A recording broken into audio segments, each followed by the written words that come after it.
Please start.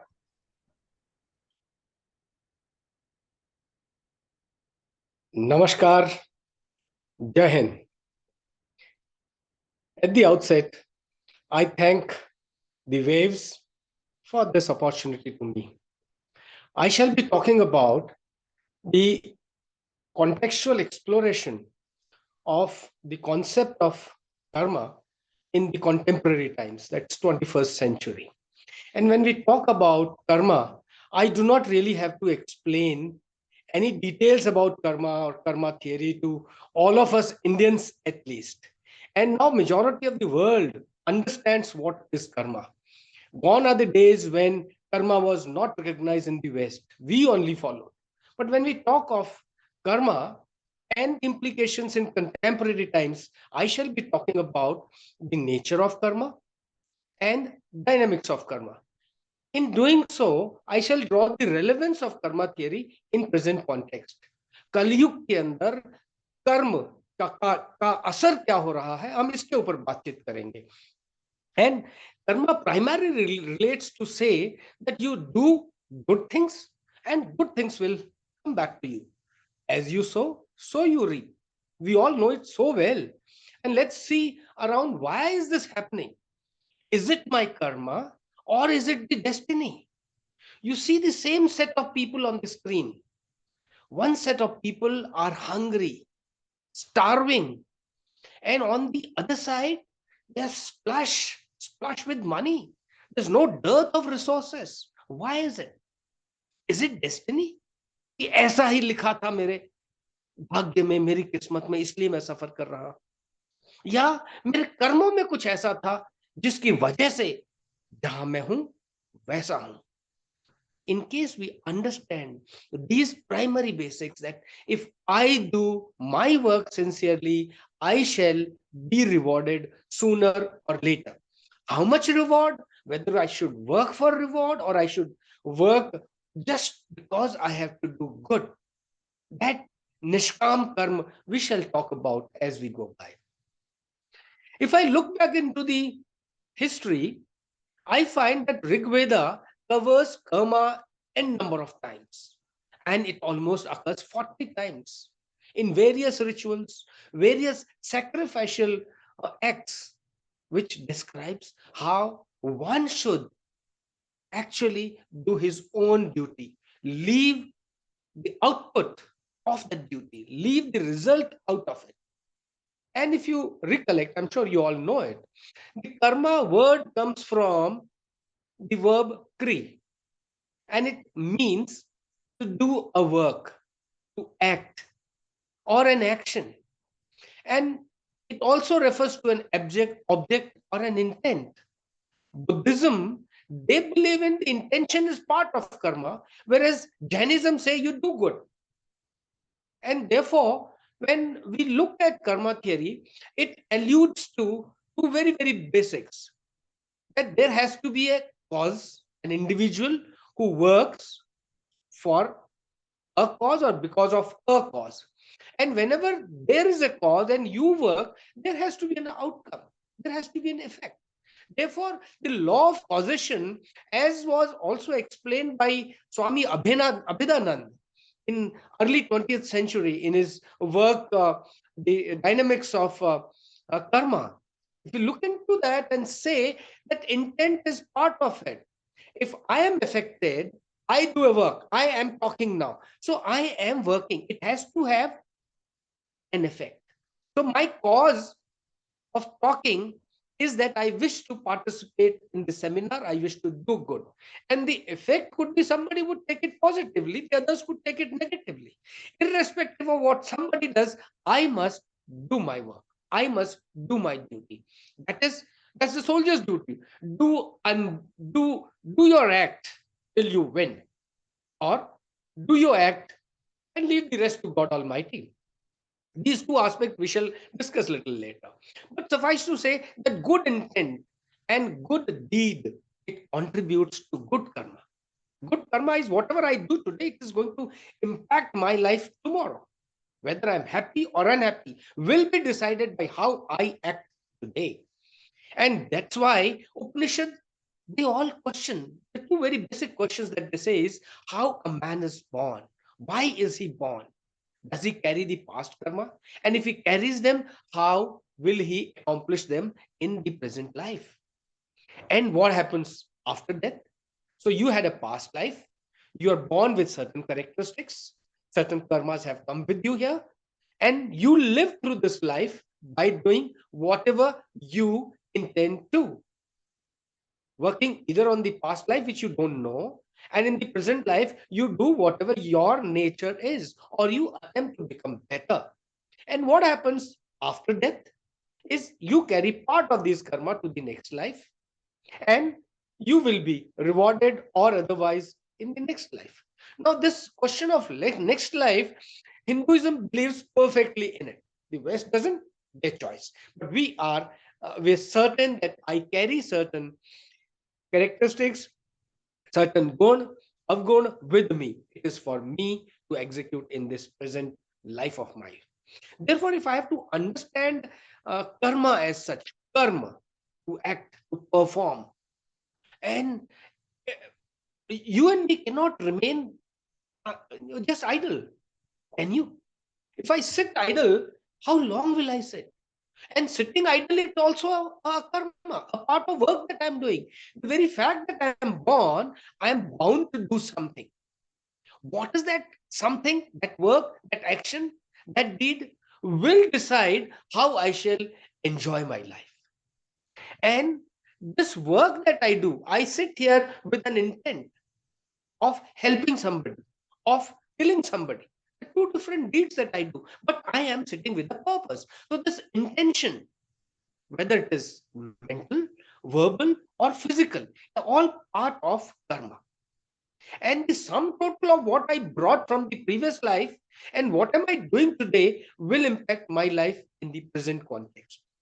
Whether it was Treta Yuga or Kali Yuga today, it has remained, karma has remained constant. You have been awarded, rewarded as per what you do today.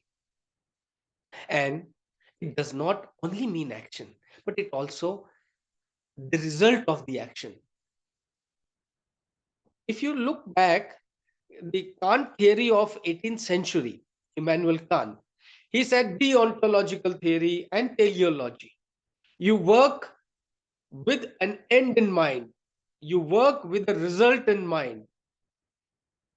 It is teleology that you're already thinking of it. Materialism, Kali Yuga, profit and loss, they all show that kind of movement. Whereas deontological is more of philosophical, that you do what you have to do. It is more akin towards karma. So they also indicate and allude to what we think of. And our lives, they all are centered about you and me working individually, collectively, or as a nation. But we do work. And whatever we work, we shall be awarded or rewarded accordingly. And if you look at, in addition to Hinduism, Buddhism, Jainism, Sikhism, all of them originated from original Hinduism. So Buddhism works on the concept of karma and karma phal. That the two fundamental concepts with the Buddhism. They also have the aspect of intention. When you do a work, there's an intention, and intention means a lot in Buddhism. It is also connected with rebirth and sanskar. You may have been born with whatever, but at the time of your exiting this world, when you're about to die and you have good thoughts, even that thought or intention is going to impact your next birth. But if you have worked well all along your life and have died peacefully in a very, very, very positive form, your rebirth or reincarnation, as they call it, is going to be extremely positive, with large number of good karmas coming with you. And it is not rigid or mechanical, but it's highly flexible, fluid, and dynamic. That means whatever you come from past life, whatever you bring from past life, you add on in the present life and carry it forward, similar to what we have in Hinduism. And this effect of karma is not alone impacted by the work or deed that you do, but it also is impacted by the nature of the person who you are. who am I working, and my environment as well. So the three together also affect the work, me, my nature, and my environment. So these three comprise part of majority of what I can summarize quickly in Buddhism. Whereas if I take Jainism, they call it as all karmic, very subtle, very microscopic particles, Pudgala as they call it, and it pervades the entire universe. It exists. A soul's karma changes with thoughts and not just actions alone. And to even think of evil about somebody is also impacting your and my karma. Karma bandh or an increment in the bad karma impacts my karma for future. And Ratnatraya of Jainism, it so wonderfully explains Samyak Dhyan, Darshan, and Charitra. Your and my emphasis on thought, perception, and conduct. The three would decide what nature of karma do I am living in. Look what beautifully Lord Buddha has said. Know well what holds you back and what moves you forward. The moment you and me know this little aspect, we know where to move. Sikhism says, Karam dharti sarir dug antari do bove so khati. The body is the field of karma in this age, and whatever you plant, you shall harvest. Guru Arjan Dev Ji said this. And it's so true even today. And in Jainism, we just saw that the entire cycle of Jain metaphysics, which has got 9 tattvas, are part of karma. And these 9 parts will impact your and my life.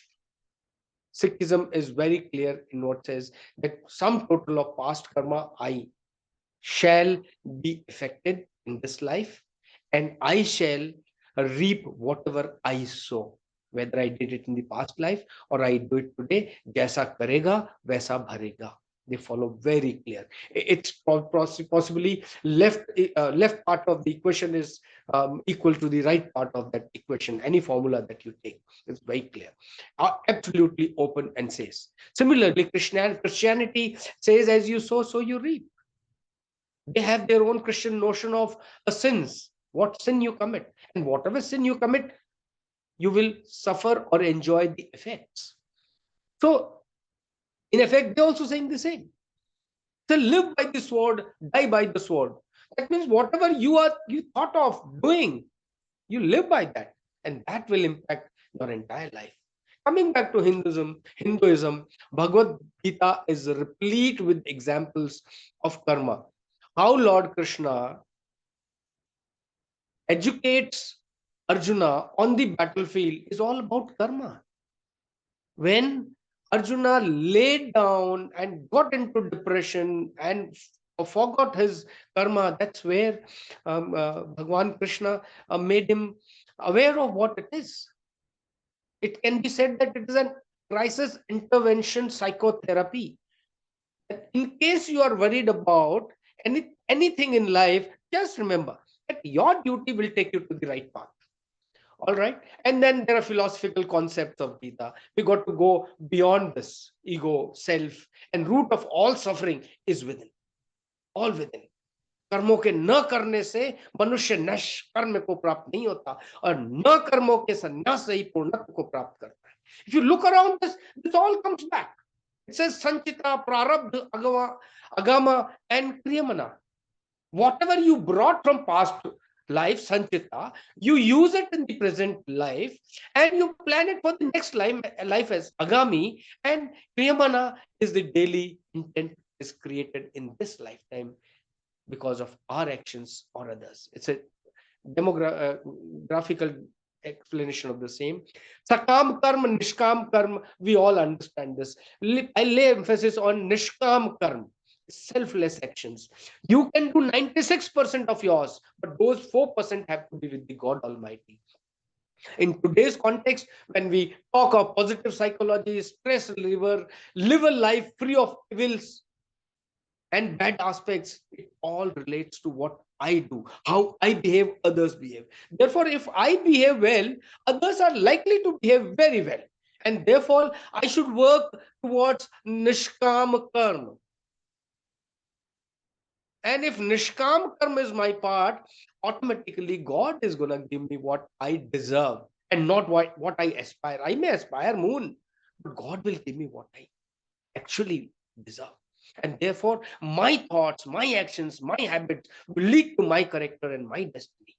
And in all, we need to understand that sukh dukhe samay समय कृत्वा लाभा लाभो जया जयो ततो युद्धाय युजस्व नैव पाप पापम वाप्स्यति वाप्स्यसि correction. जय पराजय लाभ हानि और सुख दुख को सम्मान करके फिर युद्ध में लग जा, फिर अपने कर्म करने में लग जा। वही कर्म आपको इन पाप से निवारण देगा। And these dynamics of karma impacts you and me today. For want of time, I shall not go into details of it, but cause and effect, cycle of birth and rebirth, destiny and action, free will, they're all part of what you and me live today. With this, all that I wish to say, कि जो पुरुष न तो कर्म फल से घृणा करता है, न कर्म के फल की इच्छा करता है, वह नित्य का सन्यासी जाना जाता है। इसलिए लॉर्ड कृष्णा सेज, महाबाहु अर्जुन, मनुष्य समस्त द्वंद्वों से रहित होकर भवन बंधन बंधन को पार करके पूर्णतया मुक्त हो जाता है। And we need to work towards this. With this, I conclude my session by simply saying that whether it was Rig Veda's time or Treta Yuga or Dwapar Yuga or even today, you and me are heavily impacted by what we do. Even if you believe or do not believe in past life, but you believe in today's life. And if you and me can do good today, behave well today, smile today, all smiles will come back. With that, I'll close out. Thank you very much. Jai Hind.